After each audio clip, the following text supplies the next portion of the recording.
In this lesson, we're going to talk about circles and give you some information that will help you to identify which equations will give you the graph of a circle, and also to learn how you manipulate that equation to put it into a form that will make the circle easy to graph. You're going to want to, as we go through the different types of equations in college algebra, learn to identify before you start graphing what is this equation likely to do. Now, at this point, you should be familiar with linear equations where you have both x and y in the equation and both of those variables are only to the first power. And so you should be recognizing when you see an equation like that, that you know that is going to be a line when you graph it. Hopefully, after this lesson, you will also be able to recognize those equations that are likely to give you the equation of a circle. We're going to look first of all at what we refer to as sort of a general form or a standard form for the equation of a circle. And in this form, it will be easy to recognize the center of that circle and also the radius. And if you think about that, if you know where the center of a circle is and you know the radius, then you should be able to graph that circle. Okay, let's look at this first statement here. An equation of the circle with center hk. Now this is an ordered pair where h is your x value and k is your y value. So we have the center of the circle at the point hk. Okay, if our center is here and the radius is r, now r could be any real number here, okay? If we have this center and this radius, notice the form of our equation. X subtract h is in parentheses squared plus y subtract k is in parentheses squared, and that is equal to r squared. Now, you're going to want to sort of memorize this general form here so that you understand how to recognize from this equation where your center and your radius is. Now, I want to point out, first of all, h is the x-coordinate of your center.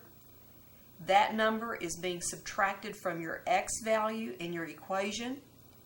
And then, of course, that quantity is squared. K is the y-coordinate of your center. That is being subtracted from your y variable, and again, quantity squared.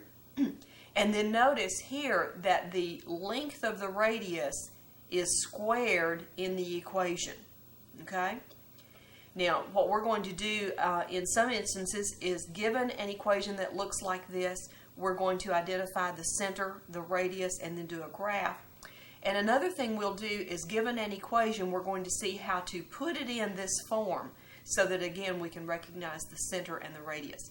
Now, we do have a special case. If the center of the circle is the origin 0, 0, in other words, h and k are both zeros, in that instance, since this would be a 0, we would simply have an x squared. If this is 0, we would simply have a y squared equal to r squared. So this is the very simplest form of the equation of a circle where the center is at the origin. Okay? Now, I'm going to be referring you back to this form quite often here in our discussion, and I want you to be sure that you have this memorized when we finish our lesson. Our first problem says to graph the following circle. And you'll notice the equation x squared plus y squared equals 15. This is that second form that we looked at just a moment ago. So we recognize here that the center of our circle is at the origin. So in other words, our center is at 0, 0. Remember that this 15 is r squared. So we know that r squared equals 15, which means our radius is going to be the square root of that number. Now, I'm only going to take the positive square root here because when we talk about the radius of a circle, we're talking about a distance, which is a positive quantity. Now, I purposely chose this number 15 so that it would not be a perfect square. Of course, if it's a perfect square, it's easy to take the square root. But what I want us to understand here is that we, of course, could take a calculator to evaluate the square root of 15 to the nearest 10th or 100th or whatever. Or we can simply estimate on our graph something about roughly where that value would be. Now, you know that 3 squared is 9. And you know that 4 squared is 16. Now, since 15 is between the 9 and the 16, r is going to be between 3 and 4, isn't it? And in fact, we know it's going to be a little bit closer to 4 than it is to 3 because of the results of seeing those squares there. So what I want to do, we know our center is here at the origin, and if our radius is between 3 and 4, but closer to 4, what I'm going to do, since it'll be easy on the x-axis, I'm going to go out a distance. There's 3. I'm going to not quite go out as far as 4, and I'm going to put a mark. Okay?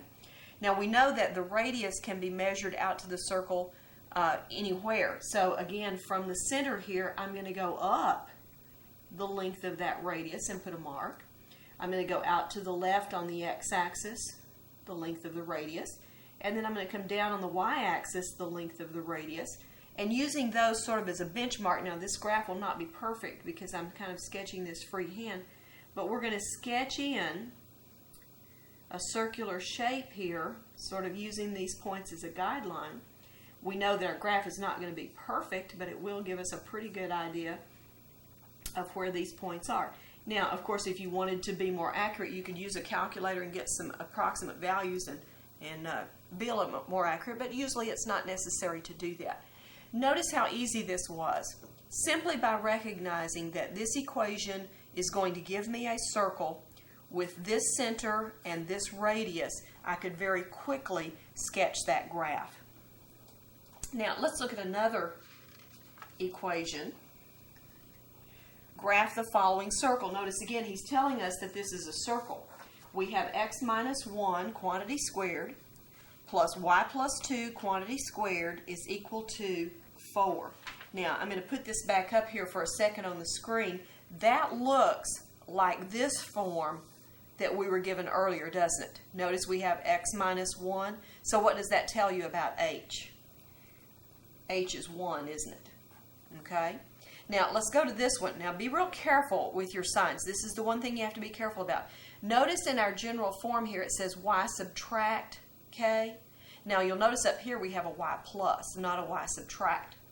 Keep in mind that y plus 2 is equivalent to y subtract negative 2, isn't it? When you subtract a negative, remember you change the sign and add.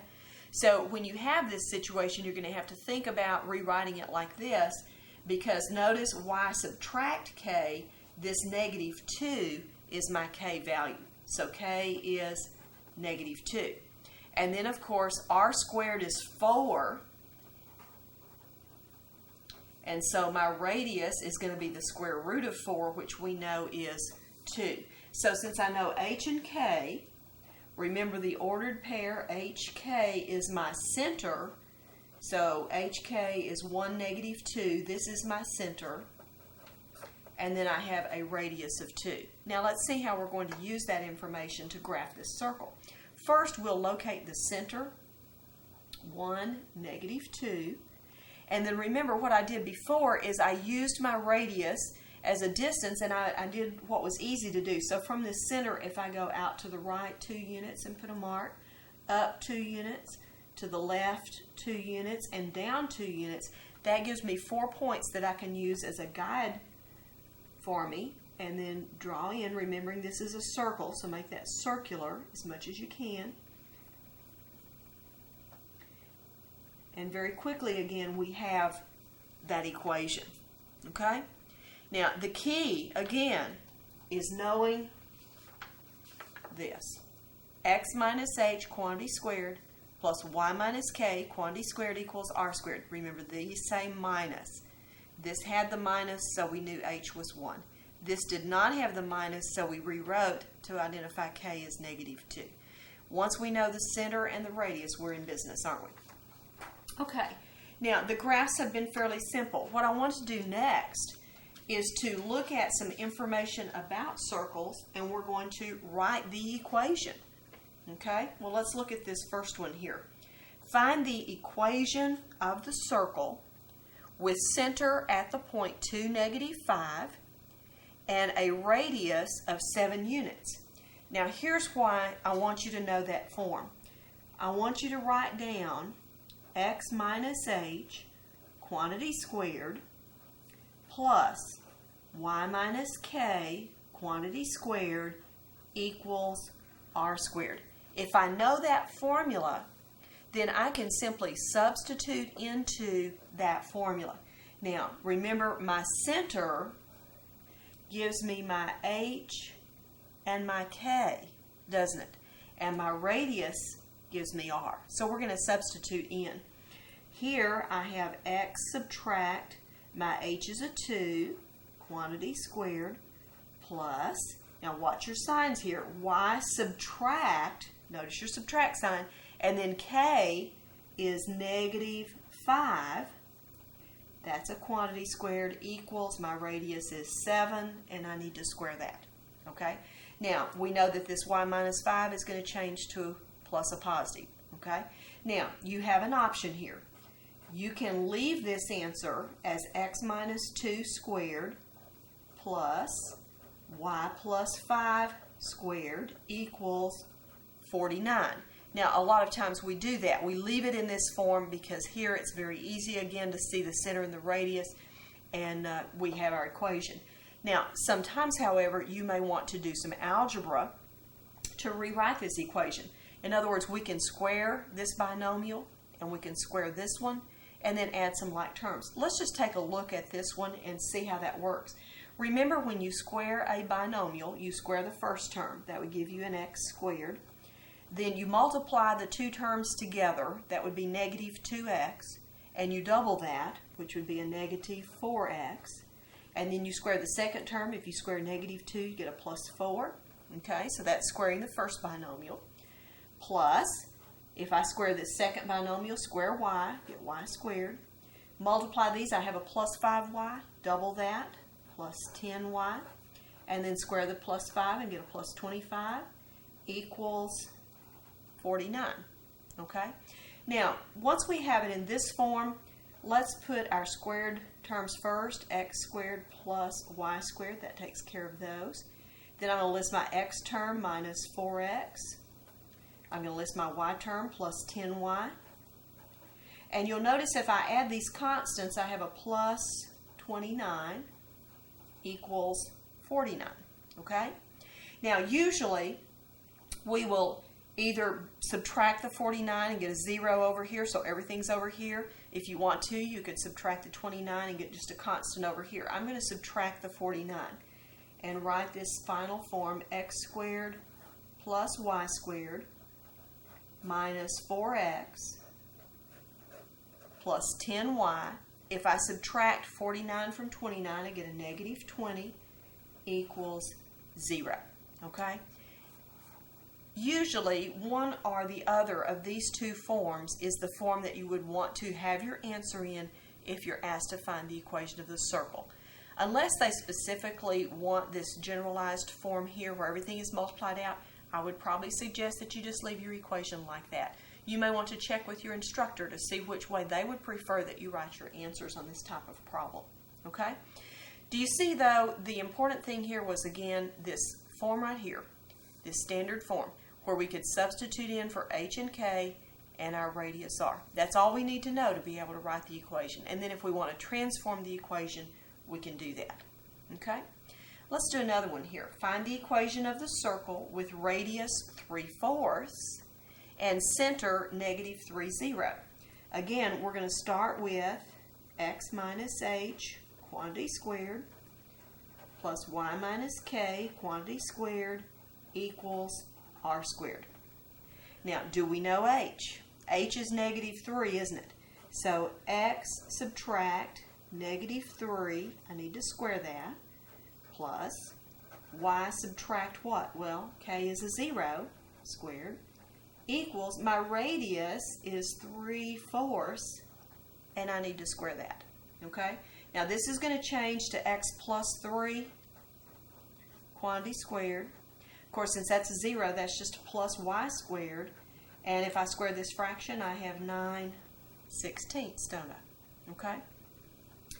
Now, again, you can do some work on this equation if you would like to change the way that that looks. If you square this out, you have x squared. Remember, you multiply the 2 and then double. 3x doubled is a plus 6x plus 9 plus y squared equals 9 16ths. Okay? Now, a lot of times when we have equations that have fractions, don't we like to clear fractions? How do you clear fractions in an equation? Don't you multiply both sides by the common denominator? My common denominator is 16. So if I can show, I'm going to multiply 16 on both sides here. So 16 times x squared is 16x squared. Okay? Let's put the y squared term next. Plus 16y squared. Okay? That's done doing those two right there. Okay? Then I have 16 times 6x. I believe that's 96x. And let's see, 9 times 16 is 144. Equals, on this other side, the 16's cancel and leave 9. Okay? Then one more step. 16x squared plus 16y squared plus 96x. If I subtract 9 here, I'm going to get a positive, what, 135 equals 0. Okay? So again, there's this form, or you could leave it here. Okay?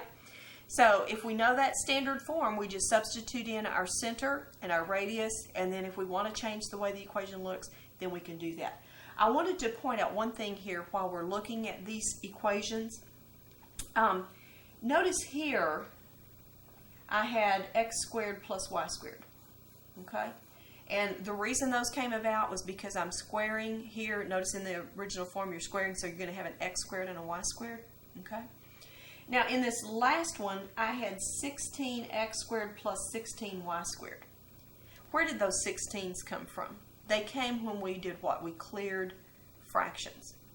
What I want you to notice here is that whenever you have an equation where you have both x squared and y squared in that equation, if the coefficients of x squared and y squared are the same, like they may both be positive 1s, or they may, in this case, both be positive 16s, that's our indication to look for a circle when we see an equation like this.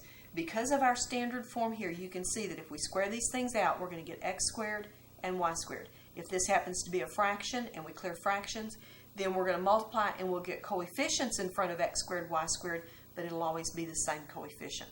So that's the key on what to look for. Okay? Now this problem is also asking us to find the equation of the circle, but it gives us a little bit different information. Find the equation of the circle with center 1, 1 and passing through the point 6, 5. Now let's think about this for just a second. I'm going to go ahead and write my standard form. X minus h squared plus y minus k squared equals r squared. And let's go ahead and fill in what we know. This said the center is at 1, 1. So here's h and k, right? Let's put those in. H is 1, so x minus 1 squared.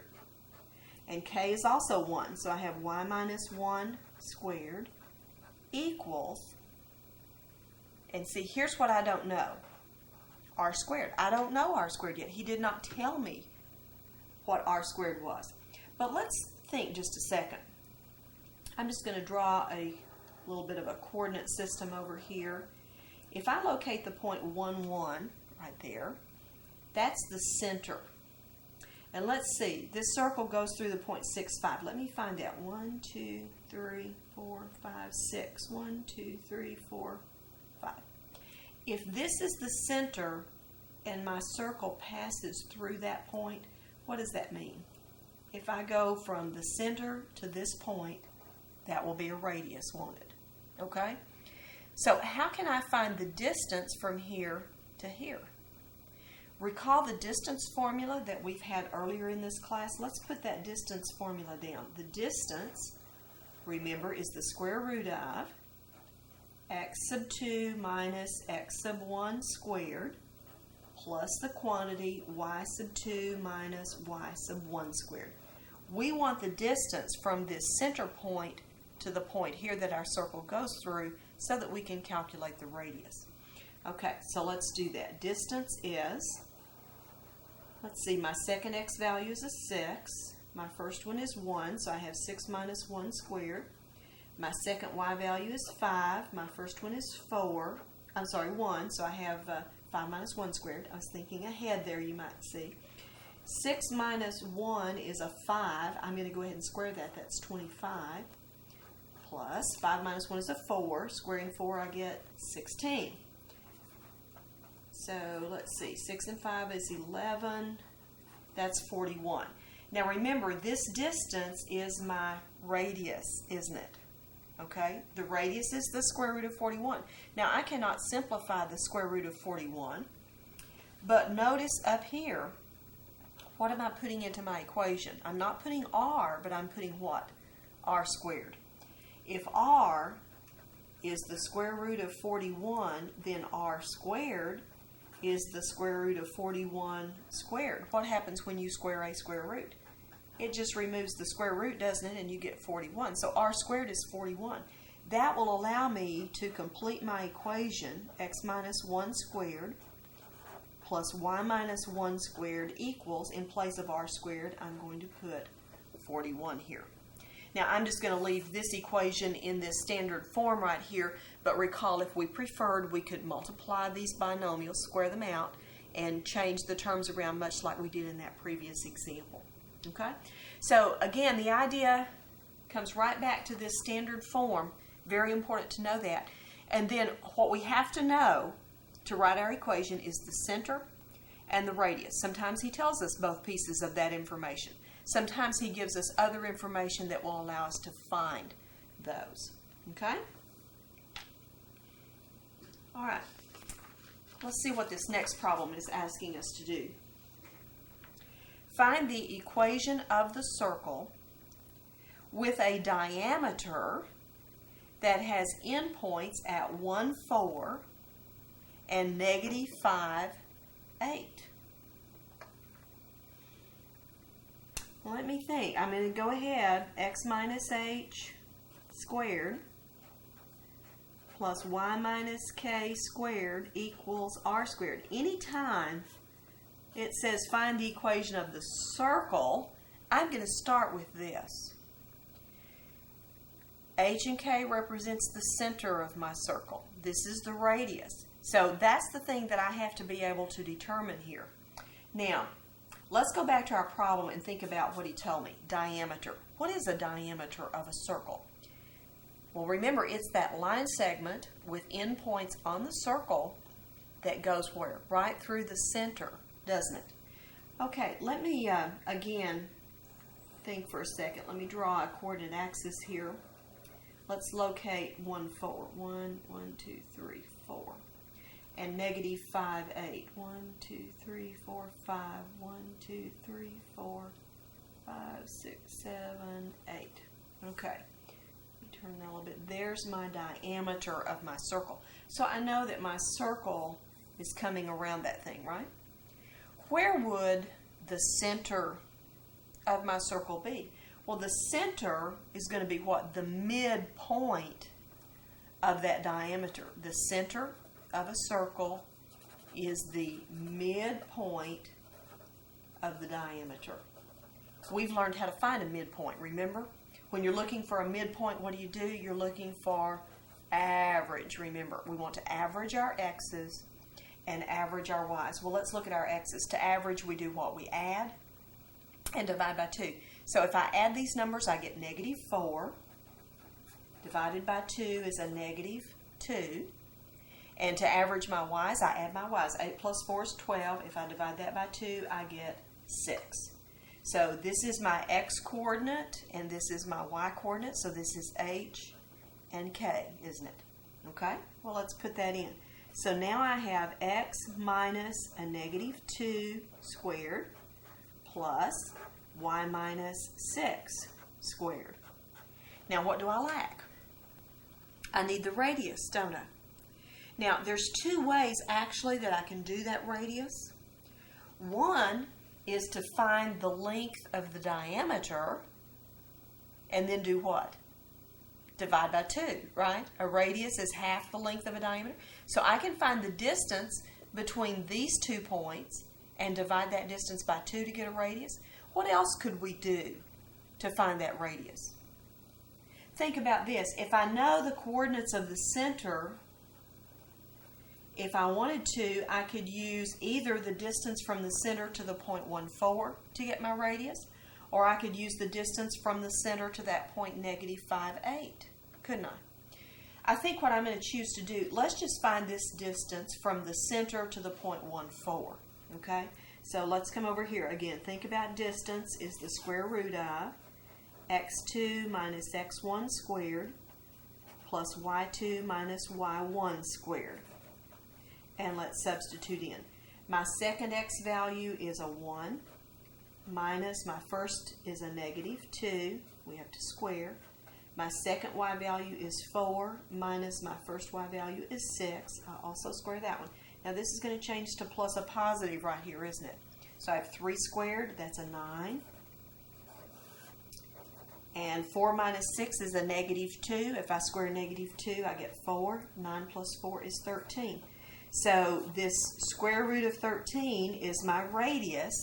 Remember again, we're doing what? R squared. If I square my radius, I get the number 13 here. Okay? So here is the equation. I would at least want to change that sign there and write x plus 2 quantity squared plus y minus 6 quantity squared equals 13. And then again, if you want to do some algebra and multiply that out, you could certainly do that.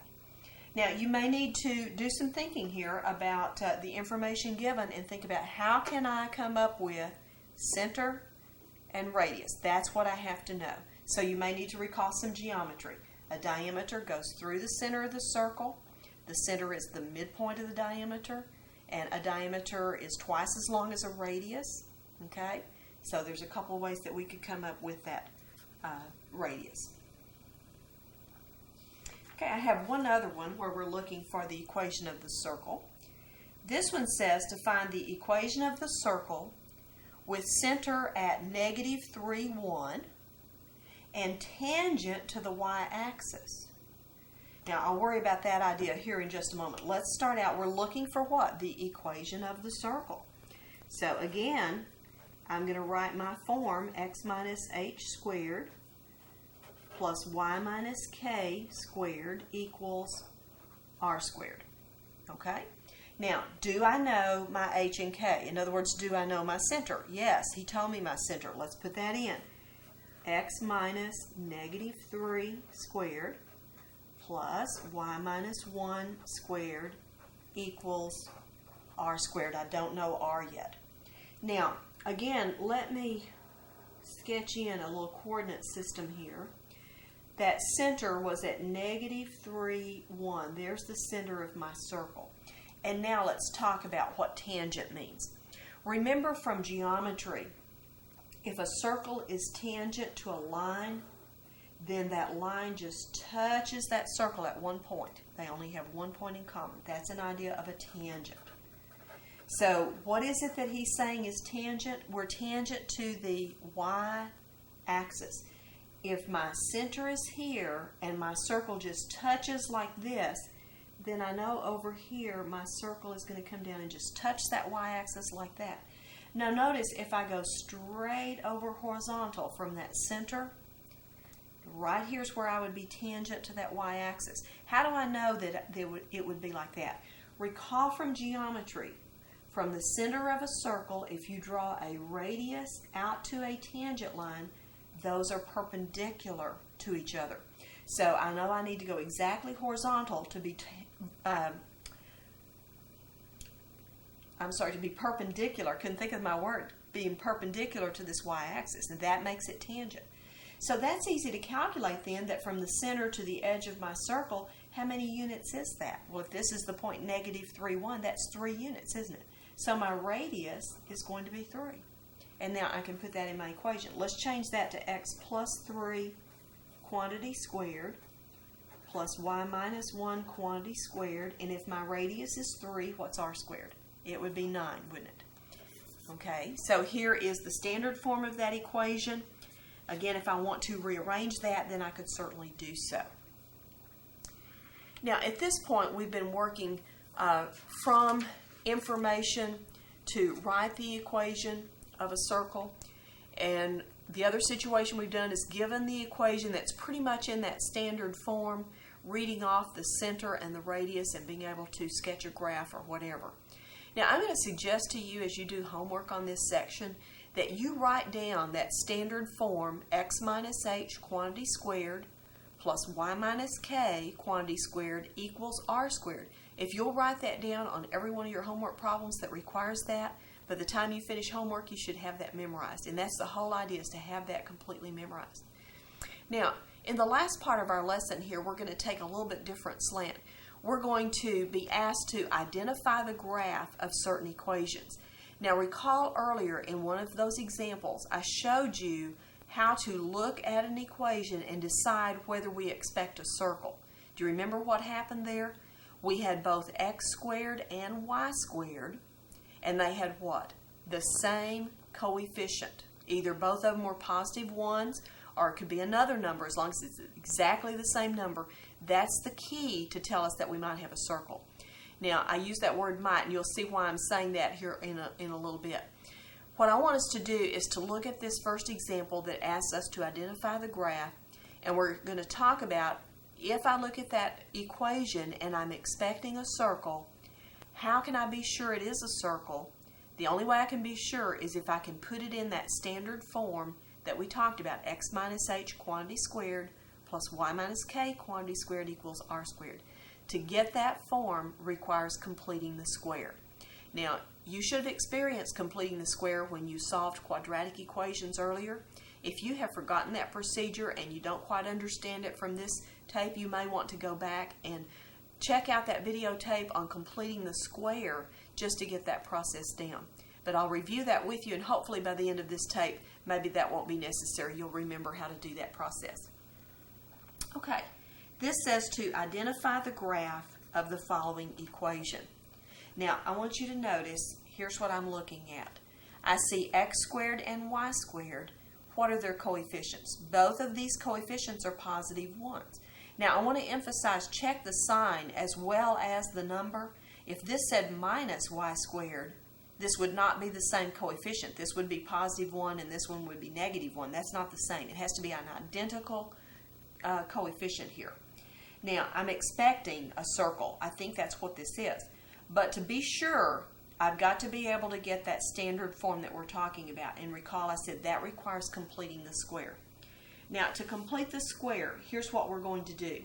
We're going to rearrange this equation. I'm going to put this 4x term with the x squared and the 6y with the y squared, and I'm going to move this constant to the other side of the equation by subtracting 4 from both sides. So I want to get the x squared in the x, the y squared in the y, and then any other constant I want on the other side of the equation. And we're going to do some grouping and see how to complete the square. Let me bring down x squared, and I'm going to bring down the minus 4x next. I'm going to leave some space here, which you'll see the reason for that in a moment. Now let me put down the plus y squared and bring down the minus 6y. And again, I'm going to leave some space. Equals, if I subtract 4 from both sides, I'm going to get a negative 4 over here. Okay, so does everybody follow what we've done so far? Now, this is the real important key in terms of completing the square. To complete a square, recall, your coefficients of x squared and y squared must be 1s. Okay, in this problem we do have 1s. I'm going to show you an example in a moment where we do not have a 1, and we'll talk about what to do in that situation. So since we have 1s here, I'm going to insert some parentheses here so you can see these groupings, and we're going to talk about completing the square.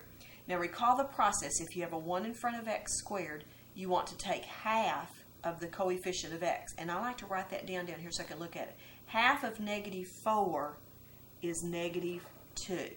Now I'm going to square the number that I wrote down right here. If I square negative 2, what do I get? I get a positive 4, don't I? Up here, inside this parenthesis with those x's, we're going to write down a plus 4. Now what I've done, if you notice, I have added 4 to the left-hand side of this equation. See, from here over, I've added this 4. So to keep this being equal, I need to add 4 over here also. So I'm underlining those to emphasize I'm keeping my equation equal by adding 4 on both sides. Okay? Now, we're going to move to this y grouping. I have a 1 in front of y squared. Half of negative 6 is negative 3. When you square negative 3, what do you get? You get a positive 9, don't you? So I'm going to put a plus 9 up here in that parenthesis. And to emphasize, I need to also do what? Add 9 over here. So I've added 4 and I've added 9 to both sides. Okay? Now, this should factor. Okay? And if you've written this down here, taking half of this, what should happen is if you just put an x in front of this minus 2 you've written down and a parenthesis squared, this should be equal to this. Let's check it out. If I square x, I get x squared. If I multiply these, I get negative 2x. If I double that, I get negative 4x, so that's correct. And if I square negative 2, I get positive 4. Be sure and check here to be sure this is right so that you don't make a mistake up here and inadvertently think you have the correct answer. Now, let's bring down this plus sign. And on this part, I should be able to put a y in front of that negative 3 parentheses squared, and this should be equivalent to this. Let's, again, check. If I square y, I get y squared. If I multiply these, I get negative 3y. If I square that, or double that, I get negative 6y. And if I square negative 3, I have positive 9. So that's also correct. Equals. Now, we're just going to simply add all this up. Negative 4 plus 4 is how much? It's 0. 0 plus 9 is 9. Now look at our equation. We have x minus h, quantity squared, plus y minus k, quantity squared, equals r squared, don't we? My center is what? Well, let's see. I have x minus 2, so h is a 2. I have y minus 3, so k is a 3. So my center is at 2, 3. What is my radius? Remember, if r squared is 9, then my radius is 3. Okay? Of course, once I have identified my center and radius, then as we've done before, we could graph it, couldn't we? Let's just do that right quick. I'll just sketch in a little coordinate system over here. Let's locate the point 2, 3. And if my radius is 3, down 3, to the right 3, up 3, to the left 3, and then you can sketch in the graph of your circle. Okay? So, not too bad. The key to start out, x squared, y squared, same coefficients. You want to complete the square to get this format. Okay? All right. Let's look at another equation that he says to identify the graph. Okay? Now let's inspect this equation. Look at your x squared, y squared. What are your coefficients? They're both 4. So it's the same coefficient. They're both positive 4. So again, I'm expecting a circle here. Okay? Now, to complete the square, let's see. I'm going to write down 4x squared. Notice I don't have an x term. Okay? So let's just go ahead and bring down plus 4y squared minus 4y. Remember, I'm going to add that 15 to get it to the other side of the equation. So I've got everything over here sorted together. I've got the constant over here. Now, I cannot complete a square yet. Why not? Because my coefficients are not what? 1. Okay? So if I do not have a coefficient of 1, I'm going to need to divide to create my 1. Now that's why it was important that these have the same coefficient. Notice if I divide every term of my equation by 4, what happens? I get a 1x squared plus I get a 1y squared. As it turns out, I get a minus 1y. Leave some space. Now 4 doesn't divide 15, so I'm just going to leave that 15 fourths for right now. Okay? But now I have a 1 in front of my x squared and y squared, and I'm ready to complete my square. Now the only square I have to complete is the one on y because I don't have an x to the first power. Okay? So to complete my square, I have a 1 in front of y squared. Remember, this is negative 1. If I take half of negative 1, I get a negative 1/2, don't I? If I square negative 1/2, I get a positive 1/4. So I've added a 1/4 over here. That means I need to add a 1/4 over here also, don't I? Okay? Now, we can bring down our x squared. Remember, what we're wanting to do is factor this. It should work if I put a y right here, quantity squared. Let's check it. If I square y, I get y squared. If I multiply these, I get a negative 1/2 y. If I double that, what happens? Well, 2 times negative 1/2 is what? Negative 1y. So that works. And then if I square negative 1/2, I get 1/4. So we're okay, aren't we? And what happens here? 15/4 plus 1/4 is 16/4, which reduces to 4, doesn't it? So is this a circle? Yes, it is. Where's the center of my circle? Now, again, let's think about my form. I'll write it up here. X minus h squared plus y minus k squared equals r squared. Now, do I have something subtracted from x over here before I square? No, I don't. So that tells me the x-coordinate of my center is 0. Don't have anything subtracted. What about on my y? I'm subtracting 1/2, so my k is a 1/2. So my center is at 0, 1/2. What is my radius? Remember, this is r squared, so my radius would be 2. Okay? Now, again, you could take this information and sketch your graph, couldn't you? Okay? All right, I have one more of these that I want us to do. Again, it says to identify the graph of the equation. Look at your x squared, y squared, same coefficient, right? So we're expecting a circle, just like we've had before. Let's see what happens. I'm going to put my x squared with my 2x. Let's leave some space. Plus y squared, I'm going to bring in the plus 6y with that. And then what do I do with this plus 10? Subtract 10 to get it on the other side, so that's a minus 10 over here, okay? I already have ones, so I don't need to do any division to get ones. So let's use a parenthesis to group my things here. Half of negative 2 is negative 1. If I square negative 1, I get positive 1. I've added 1 over here, so I'm going to add 1 over here. You'll notice I like to underline those to be sure I do the same thing on both sides. Okay, in this other grouping, half of a positive 6 is a positive 3. If I square 3, I get a 9, don't I? So I'm going to add 9 also over here. Now let's check these factors. If I put x minus 1 quantity squared, is that this? X squared, if I multiply these, negative 1x doubled is negative 2x, and I get a positive 1, so that's correct. Bring down your plus sign. This should be y plus 3 squared, isn't it? Y squared. 3y doubled is 6y. Square 3, you get 9. So that's correct. What happens over here? Negative 10 plus 1 is what? Negative 9? What's negative 9 plus 9? 0. Well, let's see. X minus h squared plus y minus k squared equals, whoops, I didn't mean to write that 0r squared. Let's get that there. What's h for my center? Well, h is 1, isn't it? What's k? Now be careful. Y subtract k. So y plus 3 is equivalent to y minus negative 3. So k is negative 3. What's my radius? Well, if r squared is 0, what's r? It's also 0. What do you have? Let's see, center 1, negative 3, radius 0. What does that mean? That means all we have is a point, isn't it? Okay? Sometimes people will refer to this as a degenerate circle with a radius of 0. All you have is just that single point. So it's a little bit different, isn't it? Now, I want to also use an example here. We'll just not go through a completely different example, but let's talk about what if this number right here, instead of being a 10, had been a positive, let's say, 12.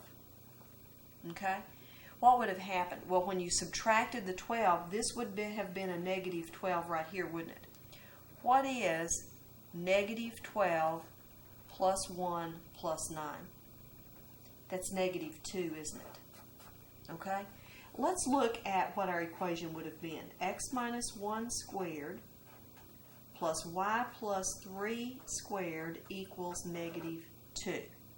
Now, can this be r squared? Can r squared be negative 2? No. If you square a real number, you get a positive, don't you? Let's look at something else. Can you have something squared plus something else that is squared also and get a negative answer? No. If you square something, it's always what? Positive? At minimum, it's 0. So you can't add two numbers that are either 0 or positive and get a negative solution. So if this ever happens to you when you're completing these squares, if you get a negative over here when you have this over here, then there is no solution to this graph. There would be no graph because there's no values of x or y that would make this equation true. Okay? So actually there's three things that can happen to you. You can have a situation like we got in this previous example where we've got something squared plus something squared. We have a positive. That's definitely a circle because we can get a center and a radius. You could have this situation where you have something squared plus something squared and you have a 0 here, and of course what that means is your radius is 0, so you just get a single point. The third thing that can happen is when you complete that square, you can get a situation like this where you have a negative over here. In that case, there's no solution. Two things squared and added together can never be negative. So you might want to watch for those. So that points out that simply by looking at this original equation, I can't be sure that I have a circle. That's why I said we expect a circle if we have x squared and y squared in the same coefficient. But we won't know for sure until after we do this completing the square and see what happens over here on this other side. Okay? This completes our lesson about circles, and as I've said before, learn that standard form. X minus h quantity squared plus y minus k quantity squared equals r squared. Then the thing to be careful of, watch signs. When you're identifying the center of the circle, remember it's got to say x subtract h, y subtract k. If it says x plus or y plus, you've got to rewrite it to get that h and k. The other thing, remember, that's r squared, not r. R squared is in the equation, so you have to take the square root of that to get r. Also, when you're finding the equation of a circle, you're finding the center and the radius and substituting that in. So we've talked about several things there that we have to do. Sometimes it involves other formulas that we've learned previously. And then the last thing is, how do we know to expect a circle? If our equation has x squared and y squared, same coefficients, we expect a circle. How do we know if it's a circle? We have to complete the square and see what happens on that other side if we get r squared or not. So practice that procedure of completing the square. You're going to find that there's a number of things in mathematics that you have to be able to complete a square to get a certain form of an equation. So it's an important skill. I hope that this lesson has been beneficial and that you've learned all that you need to know about circles. Thank you.